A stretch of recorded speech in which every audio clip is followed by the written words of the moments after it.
Mesdames et messieurs, bonsoir. Je vais vous entretenir ce soir du crédit bail, qui est connu sous une appellation anglaise de leasing. Le crédit bail est régi au Cameroun par la loi numéro 2010/020 du 10 décembre 2010. Dans la pratique bancaire, il faut considérer le crédit bail comme une opération de crédit destinée au financement de l'acquisition ou de l'utilisation des biens meubles ou immeubles à usage professionnel. C'est, à n'en point douter, un dispositif intéressant de promotion des entreprises à travers le financement sur mesure qu'il offre.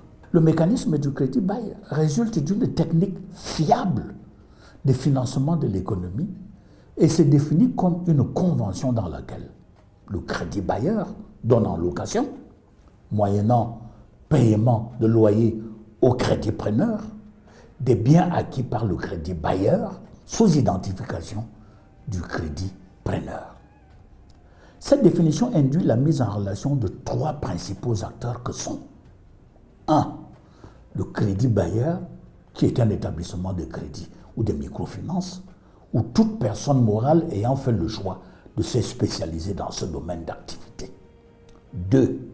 Le crédit preneur, qui est une personne morale qui utilise les biens loués pour les besoins de son activité professionnelle. C'est généralement une entreprise commerciale. 3.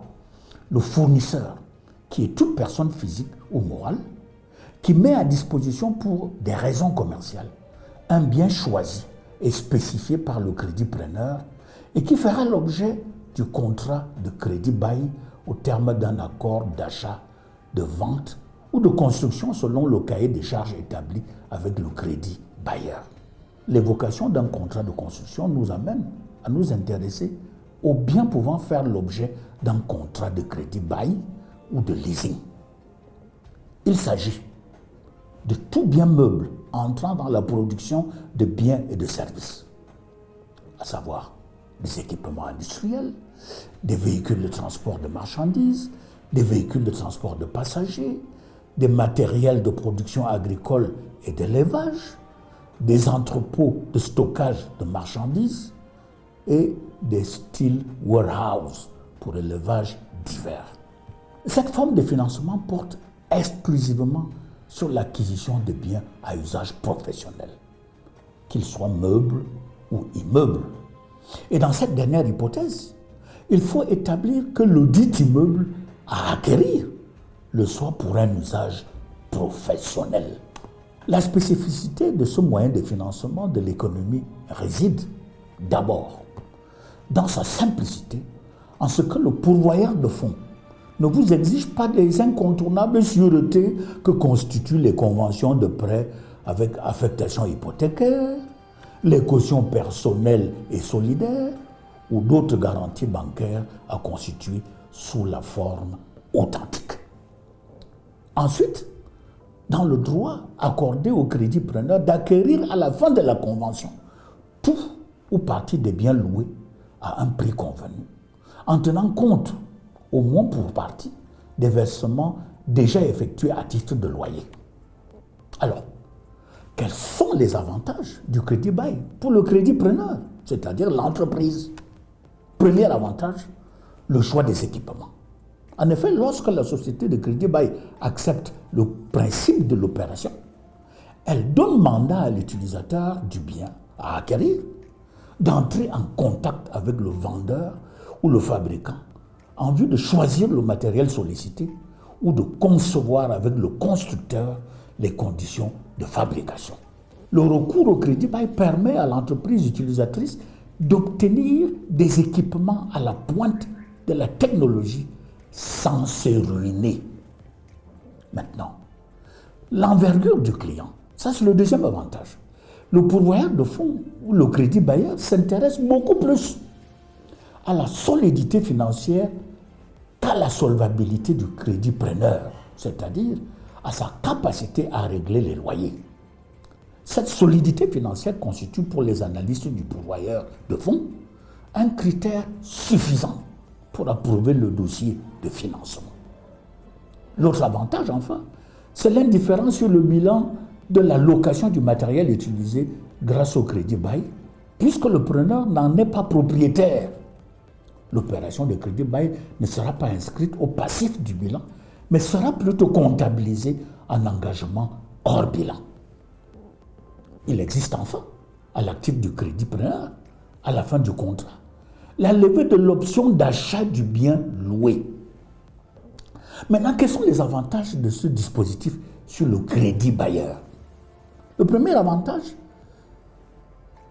c'est qu'il demeure propriétaire du bien meuble ou immeuble pendant toute la durée du contrat de bail.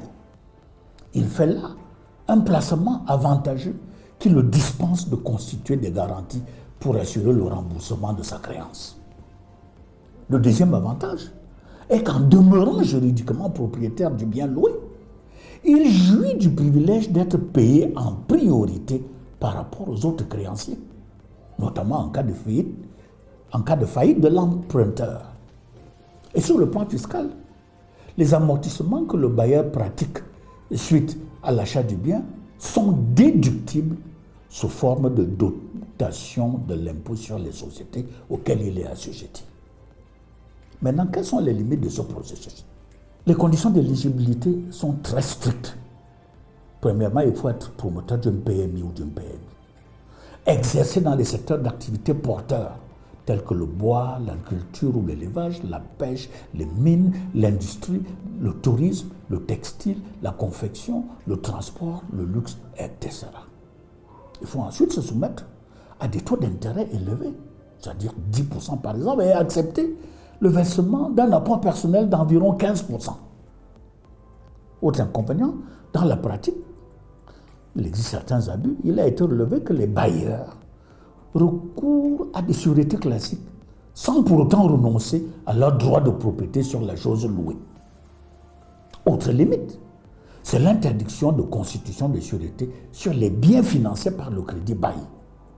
Il faut également relever au passif du crédit preneur l'obligation de payer les loyers à la date convenue, même s'il n'a pas encore pris possession du bien loué, faute de quoi il est dans l'obligation de le restituer dès constat de sa défaillance. Pire, cette restitution forcée le rend ipso facto débiteur de toutes les échéances de loyers non encore honorés. Autre difficulté pour le crédit bailleur, c'est la difficulté à procéder à la récupération forcée du bien meuble, objet du contrat, surtout lorsque celui-ci constitue un engin roulant. Malgré ces pesanteurs, somme toute légitimes, pour la sérénité du crédit bailleur, qui a intérêt à recouvrer ses fonds misés, le mécanisme du crédit bail ou leasing reste et demeure dans le contexte actuel de l'économie un moyen rapide et efficace de financement des petites et moyennes entreprises ne disposant pas encore de grandes surfaces financières. Voilà, mesdames et messieurs, l'essentiel des informations à vous communiquer sur cette notion de crédit bail ou de leasing. Pour de plus amples détails relatifs à ce thème, veuillez vous rapprocher du CAMEC. Mais en attendant, veuillez partager cette vidéo si vous l'avez aimée et n'oubliez surtout pas de vous abonner à notre chaîne. Bonsoir.